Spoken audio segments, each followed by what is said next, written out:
Hello दोस्तों, नमस्कार आप सभी को। आज इस 10वीं वीडियो में आप सभी का स्वागत है। आज मैं आपको जून 2007 नेट जेआरएफ का जो पेपर था उसके 20 क्वेश्चंस को हल कराऊंगा। ठीक है, आप ये वीडियो पूरा ज़रूर देखिएगा क्योंकि आने वाली प्रतियोगी परीक्षाओं में ये क्वेश्चंस ज़रूर फंसते हैं। ठीक है, तो इसलिए आप ये वीडियो पूरा देखिएगा। तो आइए देखते हैं। पहला प्रश्न है, अहिर भैरव में काफ़ी अंग का प्रयोग होता है। तो अहिर भैरव राग है, उसमें काफ़ी अंग का प्रयोग कहाँ होता है? वो सप्तक के उत्तरांग में होता है। ठीक है, सप्तक के उत्तरांग में अहिर भैरव में काफ़ी अंग का प्रयोग होता है।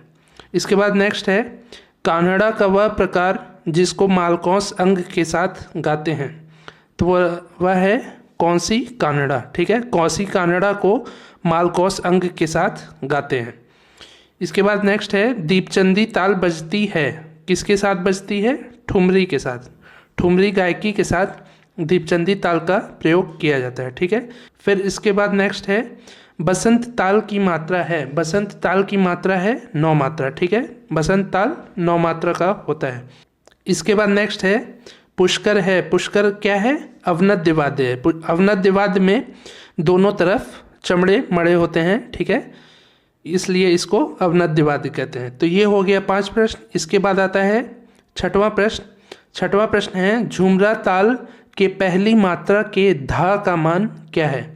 तो वो है 1 सही 1/2। ये 11/2 नहीं है, ये 1 सही 1/2 है। ठीक है, इसको आप 2 एकम 2 1 3 3/2 भी आप कह सकते हैं। ठीक है, वैसे ये है 1 सही 1/2 झुमरा ताल के पहले मात्रा के धा का मान। इसके बाद अगला प्रश्न है, तबला वादक हाजी विलायत अली का घराना है। तो तबला वादक हाजी विलायत अली खां जी का घराना कौन सा है? फर्रुखाबाद घराना। इसके बाद अगला प्रश्न है, 11 मात्रा की ताल है। 11 मात्रा की ताल कौन सी है? रुद्र ताल। ठीक है, रुद्र ताल 11 मात्रा का है। इसके बाद अगला प्रश्न है, दिल्ली के तबला घराने के संस्थापक हैं। तो दिल्ली जो घराना है उसमें तबला घराने के संस्थापक कौन है? सिद्धार्थ खां। ठीक है, सिद्धार्थ खां जी दिल्ली के तबला घराने के संस्थापक हैं। इसके बाद नेक्स्ट है, समयानुसार सही क्रम बताना है कि कौन पहले आए हैं कौन बाद में आए हैं। तो सबसे पहले आए हैं भरत जी, फिर मतंग जी, फिर नारद जी, फिर शारंग देव जी, फिर भात खंडे जी। ठीक है, सबसे पहले भरत जी, मतंग जी, नारद जी, शारंग देव जी, फिर भात खंडे जी। तो ये हो गया सही क्रम। ये हो गए कुल 10 प्रश्न। आइए 11वां प्रश्न देखते हैं। 11वां प्रश्न है, गुदई महाराज को पद्म भूषण मिला। पद्म भूषण गुदई महाराज जी को कब मिला? 1992 ईस्वी में। ठीक है, फिर नेक्स्ट है, 1 4 12 पर ताली वाला ताल है। कौन सा ऐसा ताल है जिसमें पहली मात्रा, चौथी मात्रा और 12वीं मात्रा पर ताली बजता है? तो वो है पंचम सवारी ताल या सवारी ताल। पंचम सवारी को सवारी भी कहते हैं, इसलिए यह है पंचम सवारी ताल। ठीक है, मोस्टली पंचम सवारी ही कहते हैं पर इसको सवारी भी आप कह सकते हैं। इसके बाद नेक्स्ट है, मार्गी तालों की संख्या है। मार्गी ताल कितने हैं? 5 हैं। ठीक है, 5 मार्गी ताल होते हैं। इसके बाद नेक्स्ट है, करामतुल्ला खां जी का संबंध है। तो करामतुल्ला खां जी का संबंध किससे है? तबले से है। ठीक है, फिर नेक्स्ट है, राजा छत्रपति सिंह का संबंध है। तो राजा छत्रपति सिंह जी का संबंध किससे है? पखावज से है। करामतुल्ला खां जी का तबले से और राजा छत्रपति सिंह जी का पखावज से। तो ये हो गए 15 प्रश्न। इसके बाद आता है 16वां प्रश्न, उमयापुरम शिवरामन। उमयापुरम शिवरामन जी का संबंध किससे है? वो है मृदंग से। ठीक है, उमयापुरम शिवरामन जी का संबंध मृदंग से है। इसके बाद नेक्स्ट है, बफाती खां का संबंध है।